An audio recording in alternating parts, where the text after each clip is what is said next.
Les gars, ça fait bizarre de débriefer la Saint-Etienne un dimanche à 22h, 23h, mais c'est bien le retour des derbies en Ligue 1 après 2 ans de descente aux enfers pour la Saint-Etienne en Ligue 2. Après 2 ans de galère, 2 ans sans derby, on a enfin retrouvé la saveur d'un derby qui s'est relativement et globalement très très bien passé au niveau de l'arbitrage. L'arbitre, je ne me rappelle plus de son nom, pour moi, a fait un match quasi parfait, parfait, excellent. Il a laissé beaucoup le jeu se développer. Il y a eu quelques fois qui ont eu à siffler des deux côtés, hein, côté stéphanois et côté lyonnais aussi, mais dans l'ensemble, ça a été très très très très bon dans sa globalité, dans comment il a abordé ce match à arbitrer. Je pense qu'il a été très très bon dans ce match. Même entre les joueurs, ça n'a pas trop fonctionné. Donc ouais, c'est un retour des derbies qui est poussif. Là, tu montes ça à quelqu'un qui connaît pas forcément le football. Tu ne te dis pas que c'est un match entre la plus grosse rivalité, le plus gros derby de l'histoire de la France et de la Ligue 1. Mais au final, ça a été le cas. Et en tout cas, pas besoin de profiter d'un bon match pour voir du sang et pour voir des conflits, etc. On peut profiter d'un match et d'un derby et d'un classique, peu importe comment tu appelles ça avec Marseille-Paris. Même aux derniers matchs, au même Paris, il n'y a quasiment rien eu comme comportement assez désastreux. Donc, ouais, franchement, c'était un match qui était plaisant à suivre, même s'il y a eu quand même beaucoup d'actions. Le jeu s'est développé. Peut-être que je suis pas objectif parce que je suis pour une des deux équipes, mais j'ai trouvé que le match était plaisant à regarder aussi bien si tu as un œil, si tu es lyonnais. Bon, vraiment plus si tu es lyonnais parce au bout, il y a la victoire. Mais honnêtement, j'ai apprécié le match, j'ai apprécié les qualités qu'on avait aujourd'hui, hein. Allez voir mon TikTok qui est dans la description, les gars, ça me ferait beaucoup plaisir parce que j'ai sorti une vidéo à chaque fois que Saint-Étienne et que le Real et que d'autres grosses équipes jouent. Je fais des débriefs sur leur match, donc n'hésitez pas à aller voir. J'ai mis une statistique pendant ma vidéo. Première mi-temps, on perd tout. On perd la possession, on perd les frappes cadrées. Toutes les statistiques, elles sont en notre défaveur. Par contre, notre seule statistique en notre faveur, c'est celle des duels gagnés. Pardon. Et franchement, c'est à l'état d'esprit de ce qu'on a montré aujourd'hui. Franchement, cette défaite, évidemment, elle fait mal parce que c'est un derby. Mais honnêtement, c'est encourageant. Le match contre Strasbourg 2-0 dans les attitudes, c'était encourageant. Là, ce match, il est encourageant aussi. Tu prends une première mi-temps où c'est compliqué, surtout nos latéraux. Petro, il a eu du mal contre Cherki les 15 en première minute. Et finalement, Cherki commençait à dézonner un peu vers le côté de Magui Fofana parce qu'ils ont tous vu que défensivement, Masson, ça faisait pas le taf. Et j'ai trouvé, comme je disais sur TikTok, que Masson s'est un petit peu enfermé dans un duel d'ego de 1 contre 1. Il a vu que les 2-3 premières phases, Magui Fofana, balle au pied, il a bouffé une, deux, trois fois. Il a passé 3 fois en l'espace de 10-15 minutes. Et je pense que, connaissant le bonhomme, je pense que mentalement, il a pas pris le seum, mais tu vois, il a été titillé, il a dit vas-y, ben, moi aussi je vais te répondre. Et ça a passé, peut-être passé une ou deux fois, et ensuite c'est plus du tout passé du match. Et Masson a systématiquement pris le ballon à droite. Mike Fofana qui faisait des retours défensifs de malade mental, le latéral gauche poteau, il avait rien à faire tellement Mike Fofana c'était un monstre, aussi bien défensivement qu'offensivement. Et c'est pour ça que pour moi, c'est clairement l'homme du match côté lyonnais et même côté globalement du match, même si Bouchard il a fait un match excellent, mais j'en parlerai après. Malik Fofana a été excellent aussi bien défensivement qu'offensivement. Et défensivement, il a bloqué tous les centres de Masson. Il n'a pas du tout réussi à passer. Et offensivement, il faisait du coup mal à Masson qui avait du mal à revenir et qui physiquement, même s'il est très rapide et assez endurant, il a galéré quand même à le prendre. C'est pour ça que Fofana a fait un match excellent et pour moi, homme du match.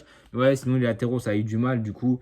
Ce qui fait que on a subi quelques attaques, quelques frappes cadrées au début de match. L'arsenal les a tous bien sortis. Je crois le but de la casette, il doit intervenir à la 30e minute sur un centre, non, sur un corner. Sauf qu'avant ce corner, il y a une phase offensive, mais on a galéré. Première mi-temps, on s'est pas créé beaucoup d'occasions, quoi, comme disait non plus. Mais c'est quand même beaucoup, beaucoup mieux et beaucoup plus abouti tactiquement et techniquement. Mais là, première mi-temps, offensivement, c'était une catastrophe. La seule occasion qui me vient en tête, c'est justement 1 minute, je pense, 1 minute 30 avant le corner qu'on subit. C'est Boaki, il a à gauche Davidashvili, à droite il doit avoir Stassin. Et au lieu de la mettre à Davidashvili, il veut la mettre à Stassin, sachant que Davidashvili était vraiment seul. Je crois que c'était à gauche, enfin, ouais, à droite, le fonctionnel, il me semble que c'était Maitland Nice. Il était vraiment en retard, il lui a pas décalé à gauche alors qu'il y avait l'ouverture, il le voit. Vraiment, il y avait tout pour lui mettre, il a pas voulu lui mettre. C'est pour ça que Boaki a eu du mal dans ce match, j'ai trouvé honnêtement. Cafaro, alors là, j'ai pas compris, Cafaro était même pas sur le banc, il était hors du groupe. J'ai vu sur Flashcore que ça disait que c'était pour les cartons jaunes, alors qu'il a joué le dernier match contre Strasbourg et qu'il n'a pas pris de jaune. Donc je ne comprends pas forcément pourquoi. Peut-être qu'il avait une suspension, ou je ne sais. Franchement, honnêtement, dites-moi en commentaire si vous savez pourquoi Cafaro n'était même pas sur le banc et pas dans le groupe, hein. J'ai pas trop compris pourquoi. Et peut-être c'est pépin physique, hein. On ne sait pas. En tout cas, moi je ne sais pas. Dites-moi en commentaire si vous le savez. Mais il a fait du mal dans ce match. Quand on a vu Sissoko qui est rentré, bam, il s'est procuré la plus grosse occasion côté stéphanois. On a eu 6 frappes cadrées. Je les ai pas vues toutes passer honnêtement. Beaucoup de frappes de David Ashvili aussi à un moment donné moins fait. Le Caperi fait une grosse parade, mais la plus grosse action stéphanoise. Et c'est pour ça. Défensivement, on a été assez solide. Même si Nadé s'est légèrement pété, on espère que c'est pas trop trop grave parce que voir Abdelhamid, honnêtement, ça m'inquiète fortement. Et j'espère vraiment que Nadé n'est pas blessé. Bon, en tout cas, il n'est pas sorti. Donc bon, on espère que À chaud, tu te sens pas beaucoup, mais on espère que c'est pas grave pour lui. Et la seule action offensive qui était littéralement dangereuse, c'est un Niakate qui a été excellent du début jusqu'à la fin, qui a fait une seule erreur. Et là, Sissoko part seul au but, mais tu sais très bien que derrière lui, poteau, il y a la charrette. Et tu sais très bien que c'est qui, je crois que c'est. Je sais plus c'est qui revient comme une trompe vers lui. Honnêtement, je vais vous mentir, je savais que Sissoko allait flop. Honnêtement, quand j'ai vu comment il a de l'avance, tu vois. Tu sens que même si l'autre qui revient sur lui, il va vite, il a de l'avance, il ralentit exprès, je ne m'inquiète pas du tout, il ralentit exprès pour vraiment prendre ton temps, sachant qu'en plus il a de l'avance, donc il peut prendre son temps. Et malheureusement, il faut un arrêt exceptionnel de Lucas Perry. Qui, franchement, pour moi, j'ai l'impression que ce gardien est trop sous-côté. Dès que je regarde Lyon, le mec, il fait des parades de gueudin. C'est un truc de fou. Ce gardien, il me choque. À chaque fois que je le regarde, peut-être que quand je le regarde, il fait des trucs de fou. Mais je te jure que quand je le regarde, franchement, j'en entends pas parler. Mais je te jure que c'est un des meilleurs. Alors que Rouli, certes, il est exceptionnel aussi. Mais j'ai plus entendu parler de Rulli aussi parce qu'il vient d'arriver qu'un Lucas Perry. Alors que moi, Lucas Perry m'a plus impressionné sur la longévité que Rouli. Bon, en tout cas, c'est un autre fait qui est hors du match. Mais franchement, Perry fait une parade incroyable. Et là, dans les têtes, c'est compliqué. Quand tu rates ça, tu sais très bien que c'est des actions comme ça qu'il faut pas rater. En plus, il était en pleine confiance. Il était rentré contre Strasbourg. Il avait marqué. Là, il est rentré quasiment en même temps que contre Strasbourg. Et là, grosse action, face à face. Et il choque. Faut en gros arrêter Perry, mais aussi Sissoko doit mieux faire. Sissoko pas doit mieux faire, mais Sissoko, dans son tout simple. Pour mieux faire, il faut marquer tout simplement parce qu'il fait tout bien l'appel. Il profite d'un contre favorable d'une erreur défensive d'un défenseur qui était très bon dans ce match. Et malheureusement, il ne concrétise pas. Franchement, c'est compliqué. C'est à l'image de ce match où on arrive au milieu de terrain à sortir quelques ballons de biais. On va en venir de Benjamin Bouchouari qui a été formidable. Mais quel joueur! En fait, j'avais carrément oublié, entre guillemets, évidemment, parce qu'on connaît tous ses qualités. Si tu suis la Ligue 2, là, il n'y a pas la saison dernière parce fin de saison dernière, honnêtement, il jouait beaucoup moins. Mais encore saison d'avant, la saison de Ligue 2, là, par contre, il était vraiment très impressionnant. Et au fil de la saison dernière en Ligue 2, dès le début, commençait à moins le faire jouer. Il mettait plus un Tardieu, qui est Tardieu ne joue quasiment aucune minute à part en début de saison.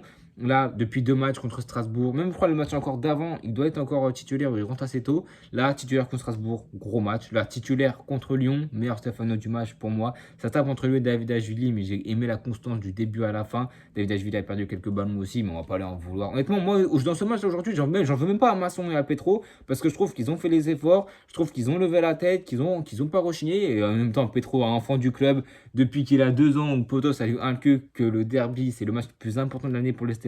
Donc évidemment qu'il n'allait pas renchaîner sur les efforts. Et moi, ça, je voulais voir. On savait qu'avant le match, ça allait être compliqué. Qu'en face, c'était une équipe qui joue l'Europe en Europa League. Certes, dernier match, ils ont fait tourner, etc. Mais tu sais que c'est une équipe qui a beaucoup de qualité, qui intrinsèquement, individuellement, est taillée pour jouer dans les hautes parties du tableau, qui ne regarde même pas dans les yeux une équipe comme nous. J'ai vu avant le match, 65% de chances de gagner, nous n'avait que 15 misérables pourcents. Mais voilà, on les a pris, on s'est donné les moyens.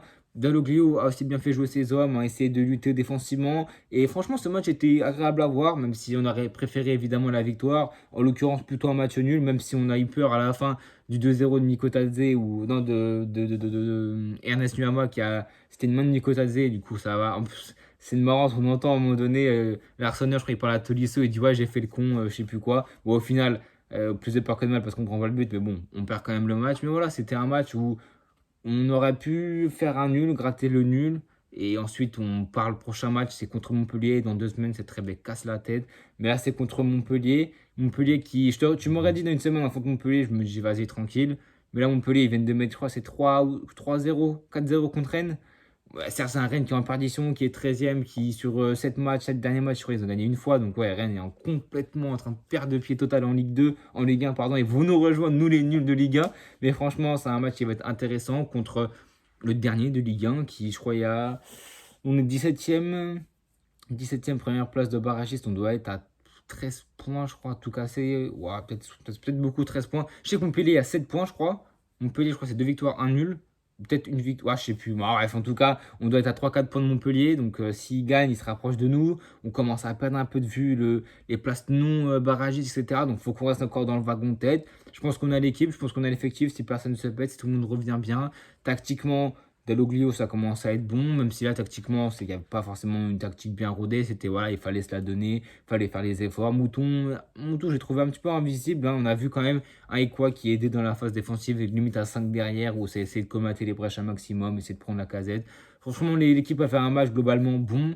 Sa individualité, comme Stassin, était assez transparent. Boaki, j'ai pas trouvé ça non plus exceptionnel. Beaucoup de mauvais choix, j'ai trouvé. Très peu de prise de vitesse, même s'il avait quand même des grosses courses.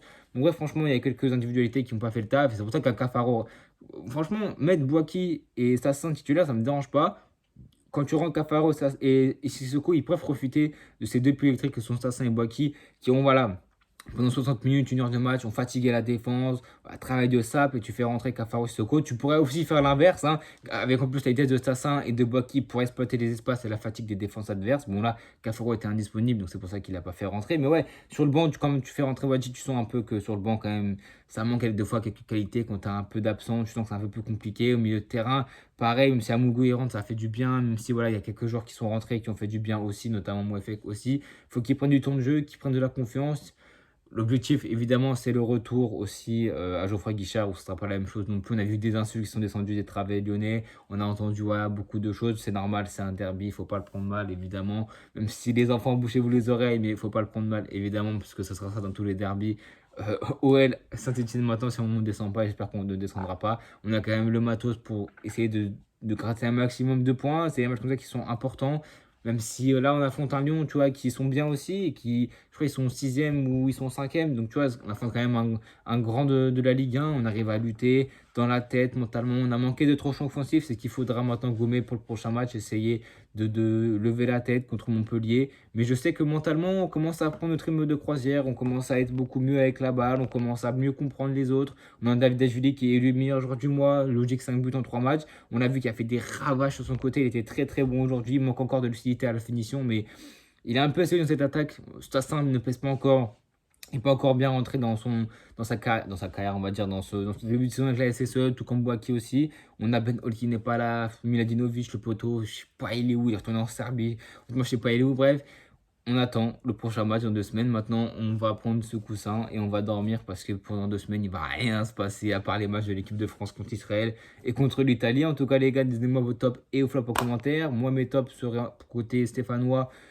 Bouchoirie, David Ashvili, sans l'ombre d'un doute, ça a été les meilleurs Stéphanois ce soir. Et je mettrais, pourquoi pas, Nader a fait beaucoup de pertes de balles quand même. On a galéré quand même en phase de défensif avec la balle à la relance. On a galéré parce que les Lyonnais nous pressaient bien et on n'avait pas eu. Voilà, on a galéré à la relance et on n'a pas eu de premier relanceur. Hein, et quoi qu'il descendait ou quoi, non, c'était assez compliqué. Mais c'est au maître des Lyonnais qui nous ont bien pressés, qui ont la qualité pour le faire, ce que nous, on n'a pas. Et c'est pour ça c'est ce qui fait la différence entre une grosse équipe de Ligue 1 et une équipe qui vient de monter. Enfin bref, pour mes tops. Voilà, je l'ai dit, Bouchoirie, David Ajuli. Peut-être un Larsonneur, même s'il fait une gourde à la fin. Au final, elle n'a aucun impact. Et puis, il sort 2-3 grosses parades. Donc, ouais, Larsonneur décisif. Et puis, en plus, avec les champs qu'il lui mettait au cul, je ne sais pas si c'était ce que je pensais, le Larsonneur fils de 1. Je ne sais pas si c'était vraiment Larsonneur ou si c'était quelqu'un d'autre, mais je pense que c'était lui. Et franchement, pour subir ça, mon pote. Et c'est peut-être aussi pour ça qu'il fait l'erreur. Enfin, bref. Je vous donne le titre d'homme du match. Je pense que c'était. Enfin, je rigole. Mais ouais, je mettrais ouais, Larsonneur, Bouchoirie, un dans chaque ligne. Ouais, Larsonneur, Bouchoirie.